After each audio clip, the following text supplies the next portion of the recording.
So it is about SSC banking and other regulatory bodies exams. So இந்த கேமை நம்ம விளையாடுறதே இல்லை, யாரோ விளையாடிட்டே இருக்காங்க, யாரோ விளையாடுறாங்க, யாரோ கப்பு ஜெயிக்கிறாங்க, அவங்க வந்துட்டு போயிட்டே இருக்காங்க. நம்ம இந்த கேமை விளையாடுறோமா அப்படின்னு பார்த்தீங்கன்னா ரீசன்ட் டைம்ஸ்ல சுத்தமா இல்லை.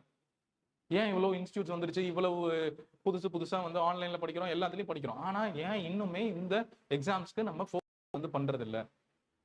ஒய் அப்படின்னு பார்த்தீங்கன்னா, நான் முன்னாடியே சொன்ன மாதிரி unethical practices followed by certain institutes. So they promote only இங்க மார்க்கெட் எதுக்கு இருக்கு அந்த மட்டும் ப்ரோமோட் பண்ணிட்டே இருக்கோம். ஆனா it is a huge market here.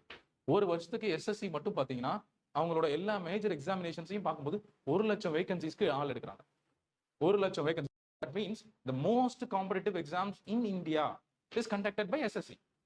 Even though UPSC civil services சொன்னாலும் பட் எவ்வளவு கேண்டிடேட்ஸ் ஒரு எக்ஸாமுக்கு எந்த எக்ஸாமுக்கு அப்ளை ஆகுறாங்கன்னு பார்த்தீங்கன்னா எஸ்எஸ்சி. ஸோ அப்போ இங்கே இவ்வளவு வேகன்சிஸ் இருக்கு, but we are not focusing on it. So அப்படிப்பட்ட ஒரு கோல்ஃப் கேமை தான் we are going to see it. Fine.